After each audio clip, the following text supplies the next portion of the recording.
Hello everyone.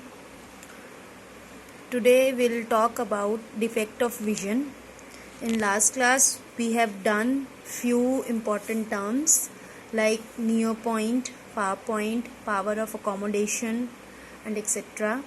Near point is the nearest point of a human eye up to which a normal eye can see clearly without any strain.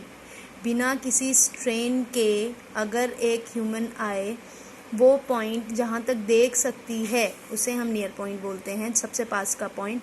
और far point हमारा क्या होता है? It is the farthest point और the distant point at which to which a human eye can see clearly is called the far point of a human eye. ठीक है.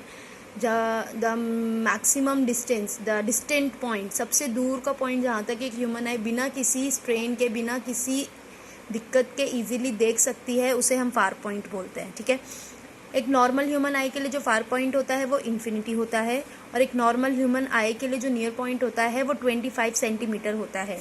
जो मेरा नियर पॉइंट होता है it is also called least distance of distinct vision.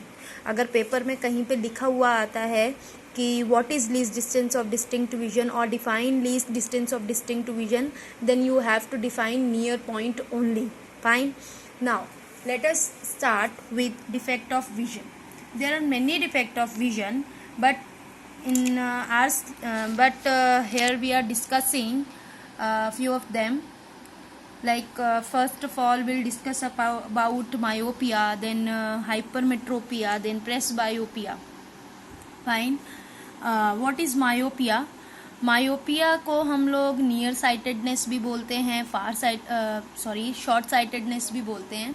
Myopic eye में क्या होता है? अगर एक पर्सन को मायोपिया है तो the person cannot see the far object clearly but can see the near object. मतलब एक बच्चा जिसको मायोपिया है या कोई भी जिसको मायोपिया है वो दूर की चीज़ें नहीं देख पाएगा, लेकिन वो पास की चीज़ें बहुत क्लियरली देख सकता है. ऐसा किस लिए होता है? ऐसा होता है क्योंकि हम सब जानते हैं कि जब इमेज रेटिना पे बनती है तभी हम उसको देख सकते हैं. किसी ऑब्जेक्ट की इमेज जब रेटिना पे बनती है तभी हम लोग उस ऑब्जेक्ट को देख सकते हैं. ठीक है. बट अगर उसकी इमेज रेटिना पे नहीं बन रही है तो we can not see that. Fine. तो यहाँ पे भी वही चीज़ होता है कि जो मेरा आई लेंस होता है, मेरे आई लेंस की जो फोकल लेंथ है वो कम हो जाती है. जब मेरे आई लेंस की फोकल लेंथ कम हो जाती है तो आप यहाँ डायग्राम में देखोगे तो अगर इसकी आई लेंस की जो फोकल लेंथ है वो कम हो गई है तो वो पहले ही कन्वर्ज हो जाएगी. रे जो है वो पहले ही कन्वर्ज हो जाएगी, मतलब पहले ही मिल जाएगी रेटिना से पहले. इसलिए मुझे वो ऑब्जेक्ट दिखाई नहीं देगा. ये जो डॉटेड लाइन मैंने बनाई है इसका मतलब है जो रेज इन्फिनिटी से आ रही हैं, दूर से आ रही हैं, क्योंकि वो दूर का ऑब्जेक्ट नहीं देख पा रहे हैं ना, तो इसलिए हमें दूर से बनानी पड़ेगी. ठीक है. यानी कि उसकी इमेज रेटिना पे बननी चाहिए थी, but it is not formed at retina. Fine. तो इसके दो रीज़न हो सकते हैं. पहला, इसकी फोकल लेंथ जो है वो डिक्रीज हो जाती है और जो इसकी आई बॉल है वो इलोंगेट, मतलब बढ़ जाती है. Elongation of the eye ball हमारी लेंस के बीच में होती है. ठीक है. इसको ठीक कैसे कर सकते हैं? It can be corrected by using a spectacle. चश्मे हम ऐसे यूज़ करें जिसके अंदर कौन सा लेंस लगा हो? Concave lens. ठीक है. अब ये कॉनकेव लेंस क्या करेगा? ये कॉनकेव लेंस एक डाइवर्जिंग लेंस होता है जो रेज को दूर लेके जाता है. यानी कि जो इन्फिनिटी से मेरी रेज आ रही हैं ये लेंस क्या करेगा? उनको थोड़ा सा दूर लेके जाएगा और फिर जब ये रेज इस लेंस पे आएंगी, हमारे आई लेंस पे आएंगी, तो वो फोकस हो जाएंगी कहाँ पे? रेटिना पे. ठीक है. तो हमारी जो इमेज है वो कहाँ बन जाएगी? रेटिना पे. तो इस तरीके से मेरा एक करेक्टेड आई नज़र आती है. ठीक है. जिसके अंदर कॉनकेव लेंस हमने यूज़ किया है मायोपिया को करेक्ट करने के लिए.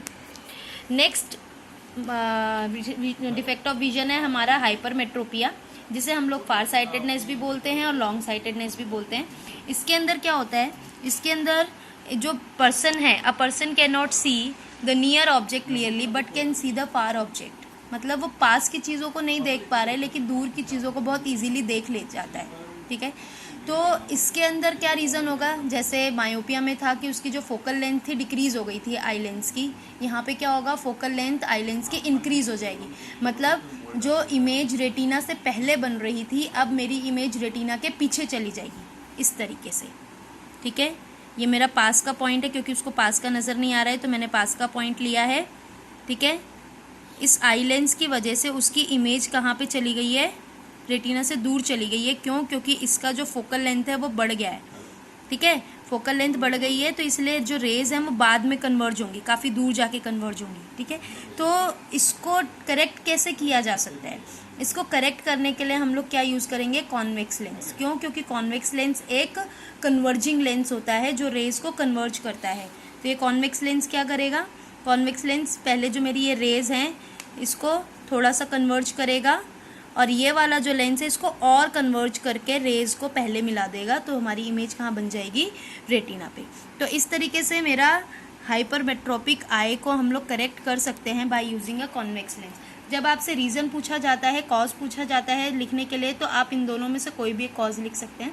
सबसे बेस्ट होता है लिखना मायोपिया के लिए कि फोकल लेंथ डिक्रीज हो जाएगी और हाइपरमेट्रोपिया के लिए कि फोकल लेंथ इंक्रीज हो जाएगी। उसके बाद हमारा आता है प्रेस बायोपिया। प्रेस बायोपिया क्या होता है, it is a defect of vision due to which a old person can not see the near object clearly. ठीक है, एक बूढ़ा आदमी, एक बूढ़ा इंसान चीज़ों को ना बहुत क्लियरली नहीं देख पाता।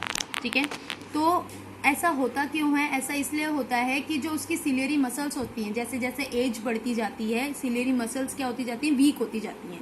यानी कि जो सिलेरी मसल्स हैं हमारी वो आई लेंस को होल्ड करती हैं, यानी the capacity, the ability to hold the eye lens वो क्या हो जाती है, कम हो जाती है। उसी को हम लोग पावर ऑफ अकोमोडेशन भी बोलते हैं, इसलिए यहाँ पे लिखा है कि जो पावर ऑफ अकोमोडेशन है वो डिक्रीज हो जाता है। ठीक है, या तो आप ये लिख दीजिए वीकनिंग ऑफ सिलियरी मसल्स, और या फिर आप ये लिख दीजिए कि जब पावर ऑफ अकोमोडेशन डिक्रीजेस। अब इसको करेक्ट करने के लिए हम लोग क्या करते हैं, आपने देखा होगा बूढ़े लोगों को जो उनके चश्मे होते हैं ना उसमें पार्टीशन नज़र आता है, दो लेंस नज़र आते हैं ऊपर नीचे। ठीक है, तो इसको करेक्ट करने के लिए बायफोकल लेंथ यूज़ किया जाता है। बायफोकल लेंस जिसके अंदर दो लेंसेज होते हैं, concave lens and convex lens, वो दोनों ही होते हैं। अगर उसको पास का देखना है तो वो क्या करेगा, अपना पास का देखने के लिए अपना कॉन्वेक्स लेंस वाला साइज यूज कर लेगा।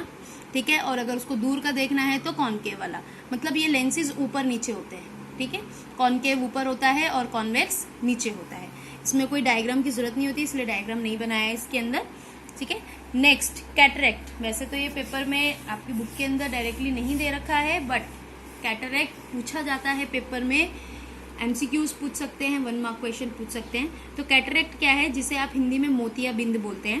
कैटरेक्ट एक ऐसा डिफेक्ट है जिसके अंदर पर्सन को कुछ भी नहीं नजर आता। ठीक है, उसका जो विजन होता है वो ब्लर्ड हो जाता है, ब्लर्ड विजन हो जाता है। ऐसा किस लिए होता है, इसका रीज़न क्या है, इसका रीज़न है कि जो हमारे आई लेंस होते हैं उस आई लेंस के ऊपर ना एक मिल्की लेयर बन जाती है प्रोटीन की।